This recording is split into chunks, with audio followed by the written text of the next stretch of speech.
अस्सलाम वालेकुम friends, welcome back to top smarties drama serial Hasrat. Rifat बेगम जो बीमार हुई तो हादिया को भी बोझ लगने लगी। तभी तो वो चाहती है कि जल्द अज जल्द यहाँ से चली जाए।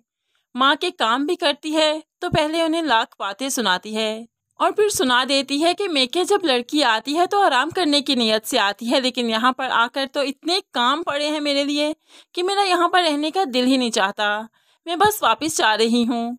रिफत बेगम अपनी बेटी के तेवर को बहुत अच्छे से समझ रही है, लेकिन फिर बेटी है ना, किसी के सामने उसका गिला उसका शिकवा नहीं कर सकती। सनाया कि आज घर में इतने काम थे कि वो जॉब पर नहीं जा सकी।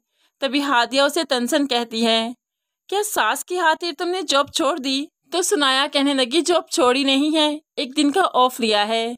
कैसे जॉब छोड़ सकती हूँ मैं? जॉब करना मेरी मजबूरी है और अम्मी मेरी जिम्मेदारी हैं। दोनों ही चीज़ों को साथ लेकर चलना है मुझे।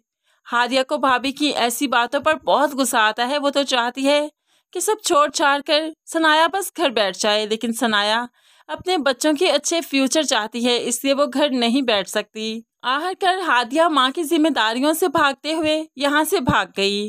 अब माँ सारा इल्ज़ाम सनाया को देती है, तुमने मेरी बेटी को यहाँ से भगा दिया ना।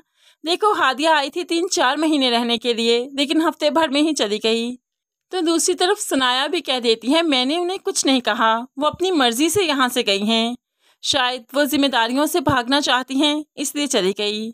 अब यहाँ पर रिफत बेगम को अपनी बेटी के खिलाफ यह अल्फाज सुनकर बहुत बुरा लगा। अब रिफत बेगम ने ठान ली है कि जिस तरह से सनाया तुमने मुझे अकेला किया ना, एक दिन तुम्हें अकेला कर दूंगी। क्योंकि रिफत बेगम को लगता है कि जैसे ये बीमारी भी सनाया की तरफ से ही मिली है। सनाया घर से चली जाती है, बच्चे चले जाते हैं और हम भी तो अपनी जॉब पर चला जाता है, और अब हादिया भी चली गई तो रिफत बेगम अकेली रह गई।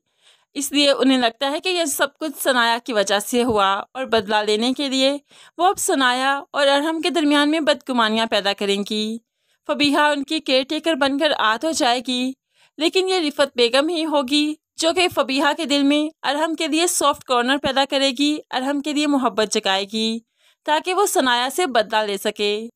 रिफत बेगम अपनी खुदगर्जी में इतना आगे तक निकल जाएगी कि उसे एहसास ही नहीं होगा कि इस तरह करने से वो अपने ही बेटे का घर खराब करेगी, अपने ही बेटे को अजियत देगी। दूसरी तरफ हारून भी फबीहा को बहुत टफ टाइम देने वाला है, क्योंकि फबीहा को हारून ने जो 4 लाख रुपए एडवांस तनख्वाह में दिए थे, अब हारून उन्हीं पैसों को वापस लेना चाहता है और बदले में चाहता है कि फबीहा की इज्जत का रखवाला बन जाए, उसके साथ ज्यादती करे और इस तरह से ही अपने पैसे की वसूली करे। लेकिन फबीहा ऐसी लड़की नहीं है, इसलिए अब हारून की तरफ से काफ़ी टफ टाइम मिलेगा उसे।